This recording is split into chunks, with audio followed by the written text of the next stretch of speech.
Hey guys, how you going? So today on BK Sports, we are here talking about Origin number 3, and we are at the decider. Yes, I know it's a different season where, we've got the Origin after the Rugby League season finishes, and it's bang, bang, bang, week after week after week, rather than 3 weeks in between. However, we're here, it's a decider, and this decider is going to be mad. This is going to be a crazy decider because although one team is the heavy favourites for the series, and even heavy favourites for this game, they are playing away in a place that they never usually win, and in a place that is going to be sold out completely. One of the first stadiums in Australia to be sold out after obviously all this pandemic has been going down. So there is a lot of factors that go into this game that isn't just about the on-field performance. I know some people are going to say that a venue is just a venue. It's not the gameplay, it's not the coach, it's not the way these two teams play, but the venue comes with it a mindset. I've said this before with the Eden Park factor for the Wallabies and the All Blacks. Wallabies just can't seem to get over the line there, and Suncorp, although New South Wales have won there over the years, they don't win that much. But let's start talking about what our thoughts are for game number 3.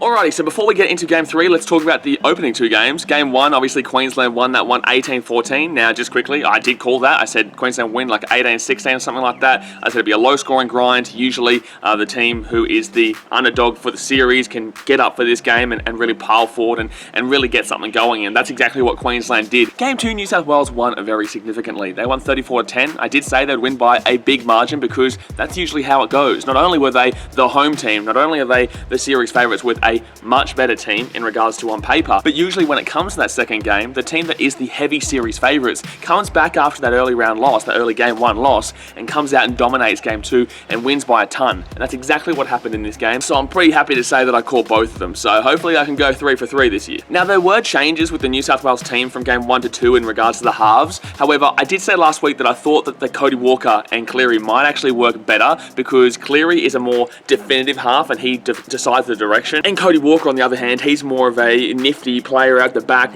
just kind of waiting on a ball play and then making a nice little step move or just, sneaking around basically. And I think those two work a lot better than Keary and Cleary because Keary and Cleary are both very similar players in regards to the direction of the field and being a leader in those halves. And that's exactly what worked well in game 2. The halves played absolutely unbelievable. Now, I do have to also state that Munster went down early for Queensland in game 2. I don't think this really affects the result too much. I think that Queensland would have been more competitive for a longer period, but I still think that New South Wales will win that quite significantly. Your halves aren't really going to be the defining process of the tries conceded. Now, I know Ben Hunt came in and he had an absolute shocker defensive game, but I just don't think that Munster's involvement would have affected the way that the Blues played on the night. The biggest positive that I was looking for, that I saw from the Blues, was that they weren't as lazy and complacent. They actually, chased the ball down hard. They actually gave it a red hot crack, and simply the word complacent kind of wraps up from game 1. They were just quite lazy, and I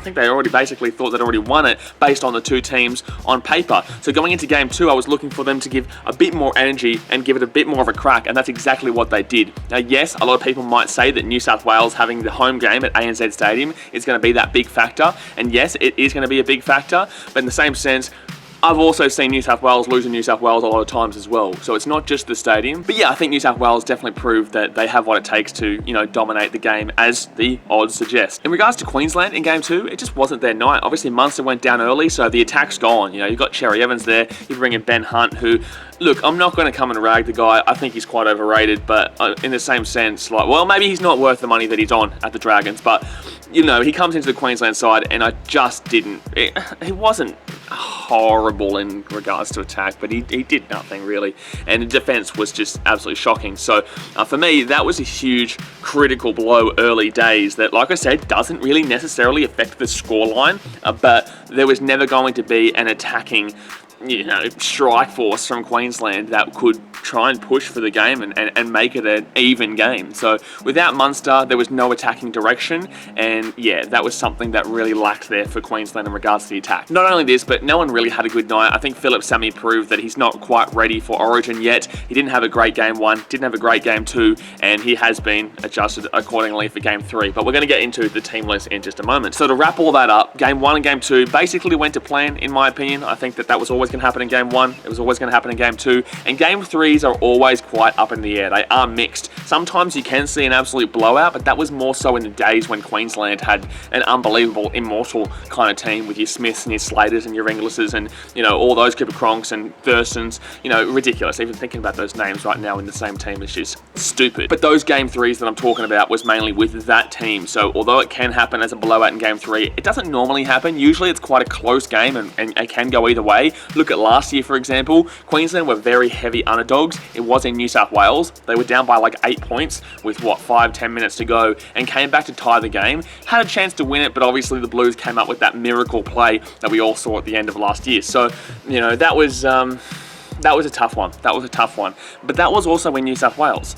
I think if last year happens in Queensland, I think Queensland probably win that game. However, that would then mean that New South Wales already had a game and Perth had a game, and they probably would have lost that 2-0 before going back to Queensland and losing 2-1, because they would have won that game in my opinion. Moving on into the team list, New South Wales obviously basically sticking with the exact same team. You know, you don't change your winning formula, and you definitely wouldn't be changing those halves, because that definitely worked out quite well. The pack monstered Queensland in my opinion, and they're going to really look to lay a platform through that pack on Wednesday. Now, I know that's obvious, you know, most teams want to lay a platform through their forwards, but on Wednesday for the New South Wales team, they did really good. They did really, really positive, especially considering that Queensland have a big pack themselves. Like, they are a quality forward pack. The back line has issues, but the forward pack doesn't. And New South Wales won that battle quite significantly. Queensland, on the other hand, the only real change is Phillip Sami coming out for Corey Allen. I guess that's the right decision, like I was saying. He just didn't have the impact that we really need on that wing. And look, I'm not too sure if Corey Allen's the right choice, but I think, yeah, we definitely did have to mix it up from Sami, who's just not ready yet. It looks like Munster will be playing, so that's obviously a massive boost for the halves there. So in regards to the two teams, there's not really too much to talk about specifically, because it's basically what we saw in game 2 with both of them. Just finally, before we get into my prediction for the game, there's two things here that you do have to weigh up in regards to Suncorp. One, yes, look, it is just a venue. It is just a place where you play footy. It's just like playing at ANZ or Optus or LA. You know, you could go to Italy and play this game. I understand that thought process. It is a venue.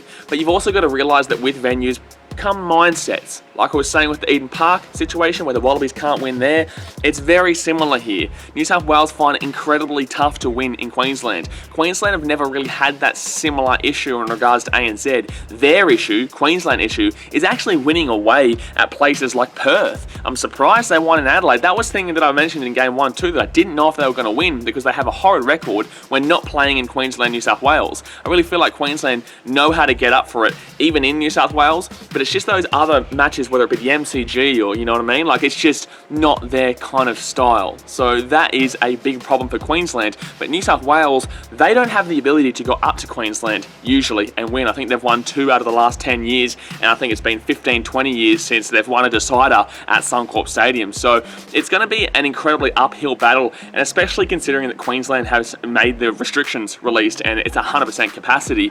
Yes, it's a mindset, but damn, if you've been to Suncorp Stadium for an Origin, I was there, I think I was there 2 years ago for the Origin where it was a dead rubber. New South Wales had already won the series. It's just intense, man. The way that stadium is built is just so close to the ground. It's enclosed. It's, you know, everyone is like, it's not that far away from the actual field itself. ANZ is quite a significant distance. Look, ANZ still has a great atmosphere, don't get me wrong, but even though I'm a Queensland fan, I know you're going to call this bias, but I'm going to tell you the truth, because you guys know I go to different games in different stadiums all the time. I can tell you right now whether I think a stadium is better or not for atmosphere-wise. So I think that Suncorp definitely wins it simply because of the way the stadium's built, the echo in the stadium, and just the atmospheric value that it brings. So yes, it's a mindset, but Suncorp Stadium is a different beast in itself. It is a very different beast. Alrighty.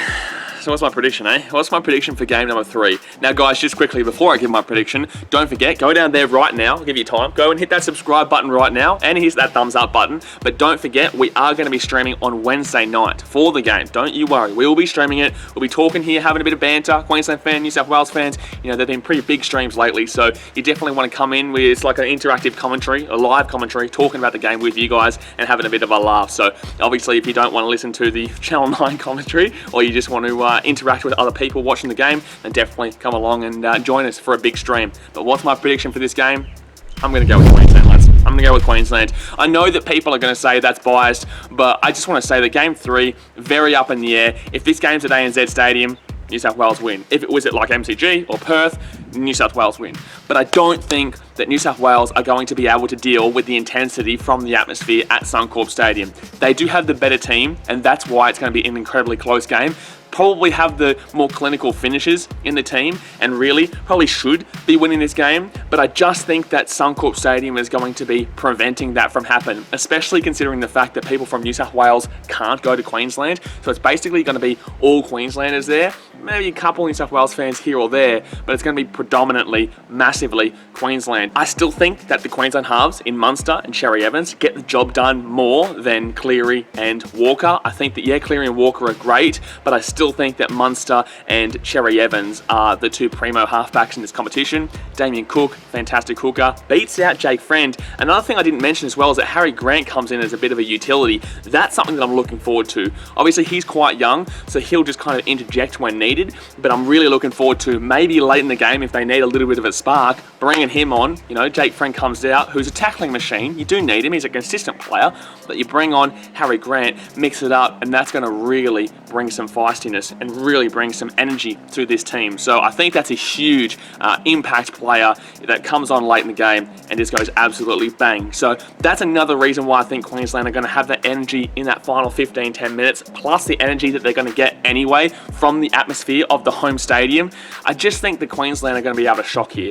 And I still say that this is one of the biggest chokes of all time if New South Wales do lose this series. Queensland shouldn't be winning this series with the team we have compared to the team that New South Wales have. We are currently in a massive rebuilding situation in regards to the overall Queensland team. Yes, it's not just club football. When it comes to Origin, comes to Australia, you know, it doesn't matter. There is still rebuilds in every facet of the game. So Queensland is currently going through a massive rebuild after the removal of the immortal kind of team. The fact of the matter is, I think New South Wales should have won this series already. They should have already locked it up, but they didn't, and they've given Queensland a good opportunity here. Last year, like I said, it was very close, incredibly close, and it shouldn't have been close. But that was in New South Wales. So I think if you use that game from last year as a reference point and move it to this year, I think Queensland get over the top in the end, just like New South Wales did at their own home stadium. I'm going to say it's a field goal game. I don't think it's going to be a crazy high scoring game. I think it'll be like a 15-14 or something like that. And I think, you know, maybe Cherry Evans slots it over. You know, Munster, you know, Cherry Evans, a bit of a dickhead, but we all know that because I'm a Titans fan, but you know, I back him in for the 3 times a year that I have to forcefully watch him as my captain for the team. But I think he'll be able to come through in the end and, as captain of the team, lock over a field goal and win at 15-14. And look, Cleary obviously can kick it. I would assume Cody Walker can kick. I don't know actually if Cody Walker can kick, because Adam Reynolds is the field goal kicker at the Rabbitohs. So Cleary would be the guy that they would be looking to kick that field goal. Yeah, I'll take Queensland. I'll take Queensland here. Home ground advantage, packed out Suncorp Stadium, against all odds. Queensland love that shit.